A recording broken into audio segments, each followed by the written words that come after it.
Bonjour frères et sœurs ivoiriens, peuple de Côte d'Ivoire. Oui, je suis content de me retrouver toujours devant vous. C'est un véritable plaisir, mes frères, mes sœurs. Oui, je suis très content. Je suis content parce que vraiment, vous m'avez envoyé des commentaires vraiment qui m'ont édifié, qui m'ont motivé, qui m'ont vraiment qui m'ont donné vraiment la joie.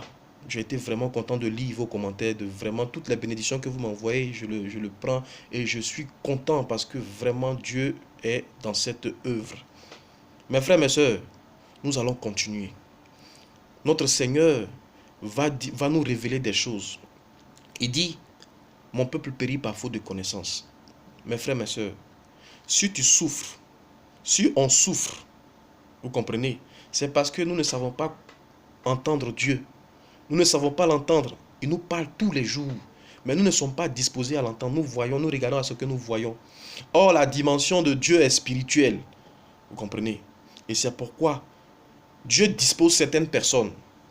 Dieu dispose certaines personnes afin qu'ils puissent expliquer le spirituel et rendre le mécanisme accessible à tous les citoyens, à tout son peuple.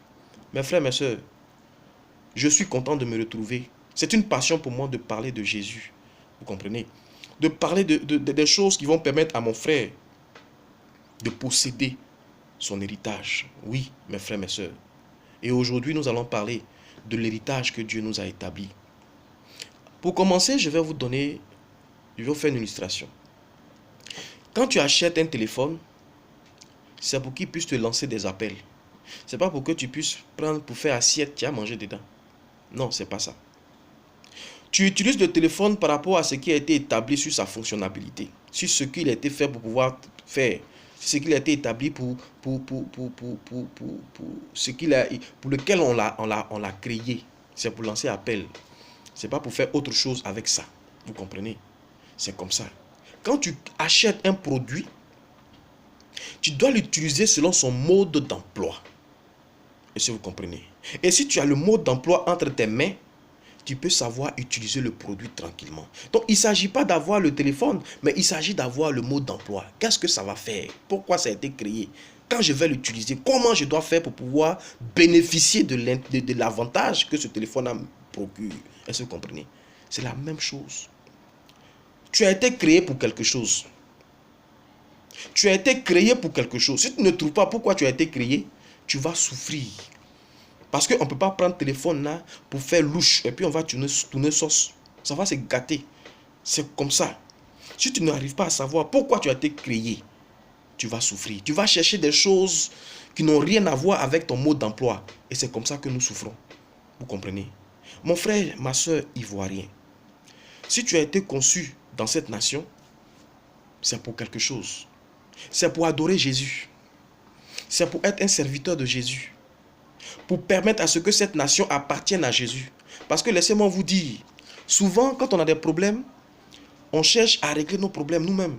Oh, j'ai besoin de ça, j'ai besoin d'enfants, je veux marier, je veux voyager, je veux faire ceci. Toujours je. Mon frère, ma soeur, ça ne va jamais être profitable. C'est la vérité. Parce que tu vas avoir mari. Et quand Marie va venir là, il sera le plus djandjou.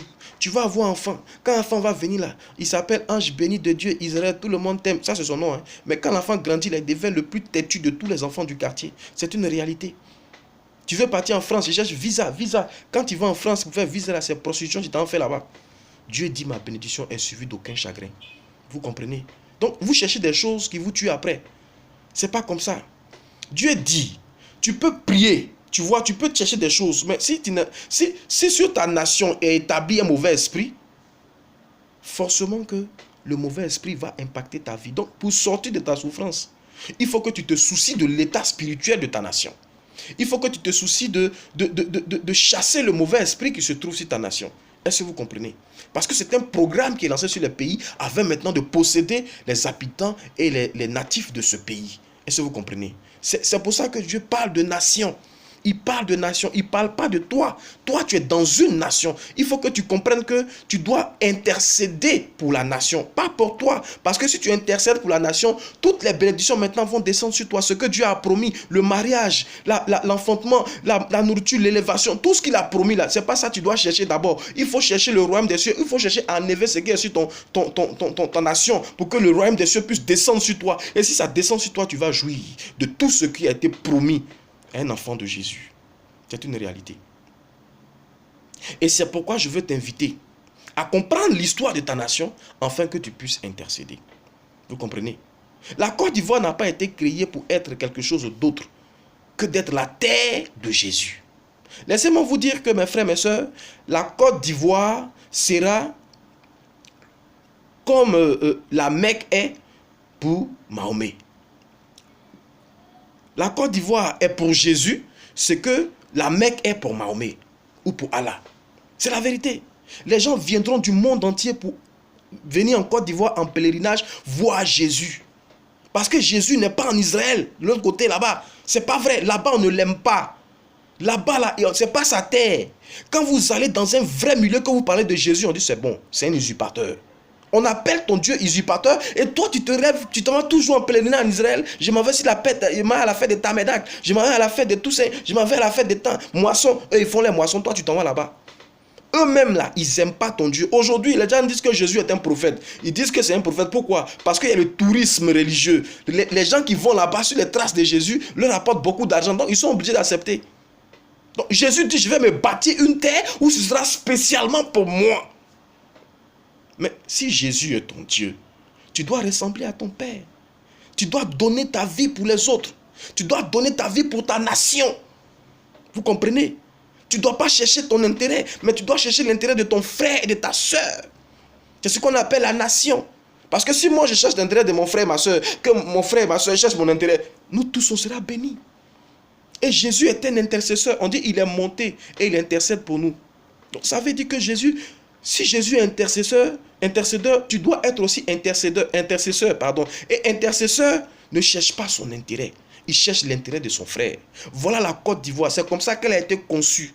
Pour être l'église de Jésus. Pour être spécialement dédiée à Jésus. Il y a plusieurs dieux sur la terre. Et chacun a son coin. Et Jésus dit, la Côte d'Ivoire, là, c'est pour moi. Dans cette nation, il n'y aura pas d'église. Il n'y aura pas de temple. Il n'y aura pas de dimension religieuse dans cette nation. Il n'y aura plus de mosquée. Tout le monde qui va vivre ici, on sera une église. La nation de Côte d'Ivoire sera une église et les gens viendront pour voir cette dimension. C'est une réalité. Voilà pourquoi quand la nation est née en 1960, on l'a baptisée de certaines dimensions que je vais vous expliquer. L'éléphant. On dit notre emblème, c'est l'éléphant. Mais l'éléphant a beaucoup de particularités. Hein, et dans mes vidéos, vous allez voir pourquoi on parle d'éléphant. Mais aujourd'hui, je vais vous donner une particularité vraiment intéressante. L'éléphant a un cri qui ressemble au bruit d'un instrument de musique qu'on appelle la trompette. La trompette, là, avant, on appelait ça le corps. Et quand le roi arrive, on fait sortir le corps et on joue de cet instrument-là. Vous comprenez? La chanson religieuse dit, quand Jésus viendra pour chercher son église, la trompette va sonner. Mais regardez les cris de l'éléphant. Regardez son cri. C'est pas la trompette. C'est pas la trompette. C'est la trompette. Ça, c'est de 1. De 2, là, notre hymne national. L'hymne national, c'est ton identité. Vous voyez, quand on joue ballon là, et qu'on chante ton hymne national, il y a un esprit qui rentre en toi. Tu veux te battre pour ton drapeau. Vous voyez un peu, non? C'est un esprit qui t'impacte. Et donc, ton hymne national, c'est dit l'esprit auquel tu es attaché. On dit salut aux terres d'espérance. On a tous chanté ça, mais on ne sait pas c'est quoi. Qui est l'espérance? Tu as problème. Qui est ton espérance? C'est Jésus. Salut aux terres de Jésus. Pays de l'hospitalité, ça veut dire quoi? Ceux qui aiment l'homme. Parce que la Côte d'Ivoire est le seul pays au monde où il y a 2 fois plus d'étrangers que des Ivoiriens. Je ne dis pas ça pour que vous puissiez faire parler avec eux. C'est pas vrai. Aimez-les et continuez d'aimer vos frères. C'est fait exprès. Parce que si tu aimes ton frère, si tu reçois ton frère chez toi à la maison, tu n'as rien fait.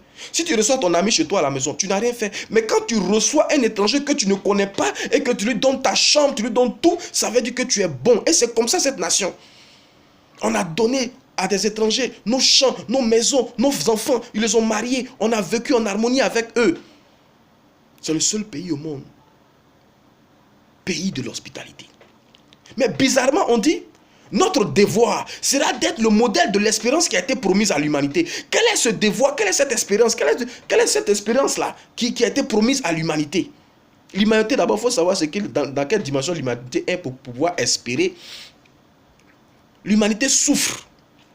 L'humanité n'a pas de paix. Et nous, les Ivoiriens, nous devons établir la paix dans le monde. Mais ce n'est pas la paix où on dit journée mondiale de la paix. Hein? Ce n'est pas ça. Parce que tu finis de faire journée mondiale de la paix, puis quand tu reviens à la maison, même problème, on t'attend encore à la maison. La paix, c'est la paix intérieure, la paix de ton esprit. Et c'est Jésus qui peut te donner ça, mes frères, mes soeurs. Voilà pourquoi il dit, nous devons accepter Jésus et notre paix, là, nous allons la contaminer, notre dimension, là, nous allons contaminer les autres, des autres pays africains de ce continent. Voilà notre identité. Tu n'as pas été conçu pour aller chercher autre chose que cette dimension. Si tu cherches autre chose, tu vas souffrir, mes frères, mes soeurs. Vous comprenez? Et voilà pourquoi Dieu dit, la patrie de la vraie fraternité.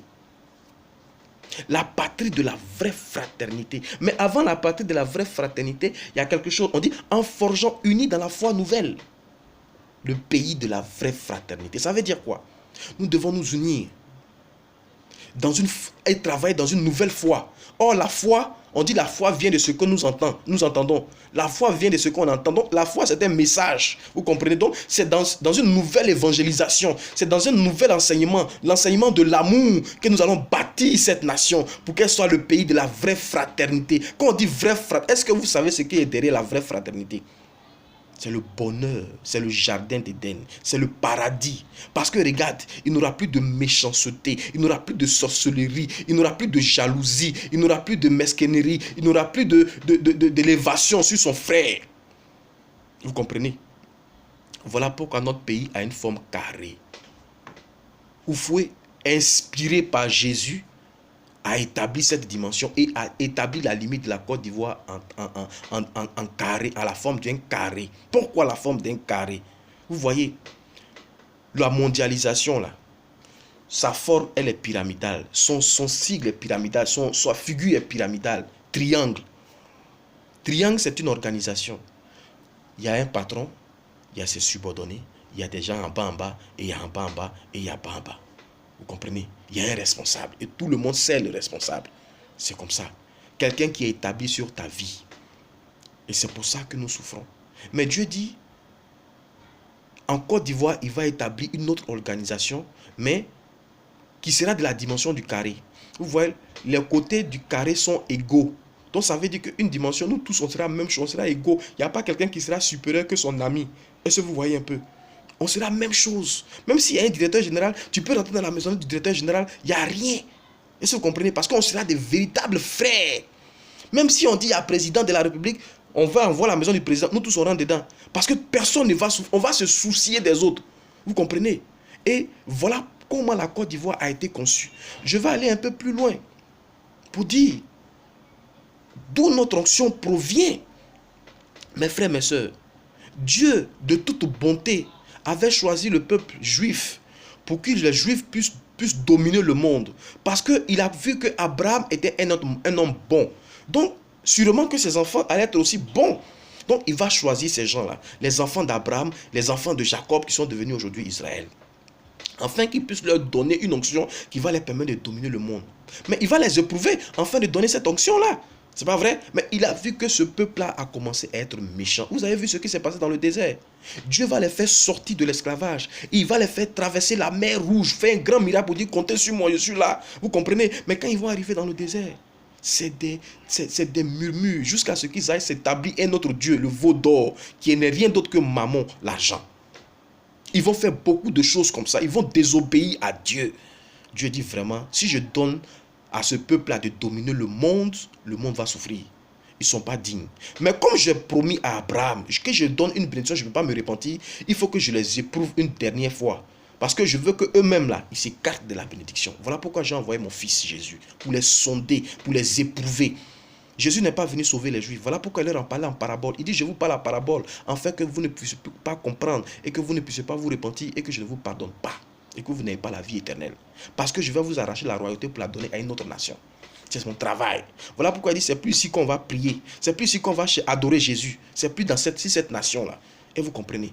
Et c'est comme ça qu'ils vont tuer Jésus. Mais vous voyez la relation entre Jésus et les pharisiens, entre les juifs.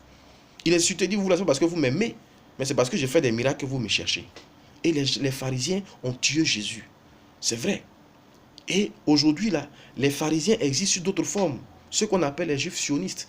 Parce que c'est eux qu'on appelle l'antichrist. Vous comprenez? Voilà pourquoi quand Jésus est ressuscité le 3e jour, ils vont tout faire pour dire que Jésus n'est pas ressuscité. Ils vont payer les gardiens. Ils vont tout faire pour ne pas que les gens comprennent le message de Jésus. Vous comprenez? Jésus dit, vous êtes méchants. Et à l'instant où Jésus a rendu l'âme à la croix, on dit le voile du temple s'est déchiré en deux. Pourquoi? Ça veut dire quoi? L'alliance que Dieu avait donnée à Israël, là, il a déchiré. C'est un contrat. C'est pas si papier, mais c'est le voile du temple pour dire que c'est spirituel que je devais vous donner cette grandeur, ce pouvoir-là, qui va me permettre de dominer le monde. Et Jésus a mis fin à cette dimension et il a préparé là pour une autre nation. Il dit, vous m'avez tué. Vous ne m'avez pas reconnu, donc je vous arrache la royauté et je la donne à une autre nation qui va produire les fruits de la bonté, qui va produire les fruits de l'amour. Voilà pourquoi il a établi Houphouët-Boigny, afin que Houphouët-Boigny matérialise là, ce transfert de la royauté d'Israël à la Côte d'Ivoire. Et c'est pourquoi je vous ai dit, pour que ça puisse venir ici, Houphouët va poser plusieurs actes, mais principalement des actes qui vont être du fait que Houphouët va payer la dîme à l'État d'Israël. Pourquoi? Toi, Côte d'Ivoire, qu'est-ce que tu as? Et puis tu as donné l'argent à Israël. Est-ce que vous comprenez? Mais on ne savait pas ça. Il va donner la dîme. Cette dîme qu'Abraham a payée à Melchisedec. C'est ce que Houphouët-Boigny va récupérer. Il va construire une chapelle, une église. C'est la dimension de Jésus qui est l'église, le corps de l'église là, qu'il va payer afin de récupérer l'église de Jésus. Vous comprenez? De la bonté. Il va planter 3000 arbres en Israël. Est-ce que vous comprenez? Pour récupérer la dimension du Saint-Esprit. Parce que le jour de la Pentecôte, il y a eu 3000 convertis. Vous voyez? Donc, Houphouët va établir le Père, le Fils et le Saint-Esprit. Il va le ramener en Côte d'Ivoire. Voilà pourquoi Houphouët-Boigny a été vraiment un grand bâtisseur. Il a été celui-là même qui a parlé de la paix. Mais laisse-moi vous dire, ce n'est pas cette paix physique, mais c'est cette paix spirituelle. Il parlait de Jésus en fait. Il dit, ce que je fais aujourd'hui, vous ne comprenez pas. Mais à la longue, vous allez comprendre. C'est cette paix. Voilà pourquoi ces trois dimensions, ces trois actes qu'il a posés en Israël, vont lui donner maintenant le pouvoir de bâtir la plus grande et la plus belle église du monde. Dédiée à qui? À Jésus. On dit Notre-Dame de la paix. Est-ce que vous comprenez? La paix, c'est Jésus. La dame, c'est l'épouse. Est-ce que vous comprenez? L'épouse, c'est le peuple. On dit Jésus est époux et nous sommes épouses. Le peuple de Jésus. Est-ce que vous comprenez un peu la dimension? Ça n'appartient pas à une église. Ça appartient à toute la Côte d'Ivoire. Voilà pourquoi elle est au centre. Mes frères, cette maison-là, les gens viendront du monde entier pour venir en pèlerinage en Côte d'Ivoire. Pour voir Jésus, le Dieu de toute bonté. Voilà notre dimension. Et c'est ce même Houphouët-Boigny là qui va susciter Bédié, Guéhi, Alassane et Gbagbo. 4 présidents. Vous savez, le signe 4, c'est le signe de l'esprit. Ils vont travailler en esprit. Il va préparer ces 4 personnes-là. Il va appeler Alassane pour dire, viens, parce que tu vas avoir telle orientation avec la Côte d'Ivoire. Bédié, viens. Guéhi, viens. Il va les former sans qu'ils s'en rendent compte. Et aujourd'hui, Bédié est passé. Guéhi est passé. Aujourd'hui, Alassane est là. Gbagbo était là. Aujourd'hui, Alassane est là. Mais quelle est la particularité d'Alassane, du président Alassane, mes frères, mes soeurs? Alassane, son travail, c'est de venir presser les Ivoiriens afin qu'ils se retournent, ils regardent à leur Dieu. Vous comprenez? Vous voyez, l'homme est comme une tortue. S'il n'y a pas du feu sur toi, tu ne peux pas avancer. Toi-même là, tu aimes ton enfant, mais quelque part, tu le frappes pour qu'il puisse comprendre quelque chose. C'est la même chose. Alassane est le fouet des Ivoiriens. Le président Alassane est le fouet des Ivoiriens. Et la dimension que Dieu prend pour nous frapper, c'est parce qu'on est mauvais, on est méchant, mais Dieu veut nous dire, regardez à ceci. Donc, je prends ma verge pour vous frapper. Alassane représente la verge de Dieu. Voilà pourquoi le président Alassane est serein. Il pose des actes et puis il n'a pas peur. Est-ce que vous comprenez? Il est venu amener les Ivoiriens à regarder à Dieu, à devenir spirituel. Et laissez-moi vous dire, le président Gbagbo qui est là à La Haye, tant qu'il n'est pas prophète de Jésus, il ne reviendra pas en Côte d'Ivoire. C'est une réalité. Aujourd'hui, son procès se passe à La Haye. Aujourd'hui, là à Bruxelles, la Côte d'Ivoire lui est fermée. C'est la vérité. Parce que même si on le libère là-bas, il y a un mandat ici de 20 ans. Vous comprenez? C'est Alassane tout ça qui gère. Mais pourquoi? C'est un message que Dieu veut nous donner. Ivoirien. Si tu ne sais pas que ta dimension est de Jésus et que tu dois être complètement abandonné dans les mains de Jésus, tu ne vas pas posséder la terre de Côte d'Ivoire.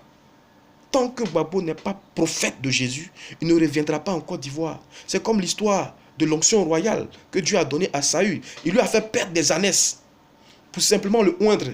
Le jour qu'il a compris qu'il était prophète de Jésus, on lui a redonné ses années. C'est comme ça. Donc, je veux dire que ne blâmez pas des gens parce que vous ne savez pas ce qui se passe. Tous ces 4 présidents-là travaillent pour un même objectif. La nouvelle Côte d'Ivoire, des gens bons, des gens merveilleux, afin d'impacter le monde. Parce que si nous sommes bons, que nous impactons le monde sera heureux. Aujourd'hui, tout ce qui se passe, l'actualité qui se passe, c'est il y aura une organisation qui va partir de la Côte d'Ivoire, qui va manifester la bonté. Et si vous comprenez, on va être même chose en Jésus. Mes frères, mes sœurs, j'aimerais que vous compreniez que l'heure a sonné. Pour que nous puissions nous retourner vers notre Dieu, pour que nous puissions accepter notre Jésus, pour que nous puissions l'aimer, faire l'alliance avec lui. Oui, suivez cette chaîne, suivez cette émission, suivez cette chaîne, parce que Dieu va nous parler comment nous allons faire le pacte avec lui. Il va nous dire exactement comment on va faire le pacte, comment on va être rempli d'amour, parce que l'amour là, on ne peut pas chercher, il n'y a pas de dimension scientifique pour atteindre l'amour. C'est lui qui donne si tu lui demandes. Mais comment tu vas faire, mon frère? Restons sur cette chaîne et Dieu va nous parler. C'est pas vrai? Moi, je ne parle pas de moi. Je parle de notre Seigneur. Et je ne parle pas à tout le monde parce que tout le monde ne va pas me comprendre. Toi qui es disposé là, tu sais ce que j'ai envie de dire. Tu comprends clairement. Et c'est sur toi que Dieu veut se baser pour pouvoir apporter dans le monde entier. Mes frères, mes soeurs, soyez bénis. Ne jugez personne. Ne soyez pas méchants. Cherchez Dieu. Cherchez Jésus parce que c'est terre là. Et toi qui vis ici, tu as été disposé pour aimer vos frères. Aimer ton frère. Aimer ta soeur pour établir le pays de la vraie fraternité. Merci mes frères de m'avoir suivi. Que Dieu vous bénisse et que Jésus, qui est ton onction, t'impacte, te remplisse, afin que tu ne sois plus humain, mais que tu sois spirituel, que tu sois né de nouveau. Si on comprend ça, la situation qui provoque en Côte d'Ivoire va terminer. Tant que nous n'avons pas compris ça et que nous allons mettre à insulter telle personne, à faire palabre, à se lever, à attaquer toute personne, ce sera peine perdue. Laissez-moi vous donner une dernière force pour ne pas que vous puissiez attaquer vos frères qui vous font du mal. Regardez l'histoire de Joseph. Ses propres frères l'ont vendu. Quand Joseph a compris que c'est pour son élévation que ses frères l'ont vendu, ils ont fait fête. Et puis il a appelé ses frères, ils ont mangé. Ne cherchez pas à vous venger parce que c'est pour votre propre bien que Dieu suscite des Chaldéens, que Dieu suscite des Philistins, que Dieu suscite des gens qui vont vous amener à regarder à Jésus. À quelque chose, malheur est très bon. Tout ce que Dieu fait est bon. Dans un film qu'on regarde, il y a le brave, mais c'est le chef bandit qui fait que le brave devient brave. Vous comprenez? Et c'est le chef bandit même qui fait le film, qui fait qu'on regarde le film. Donc vraiment, ayez l'esprit de Dieu, le discernement pour avancer. Soyez bénis mes frères.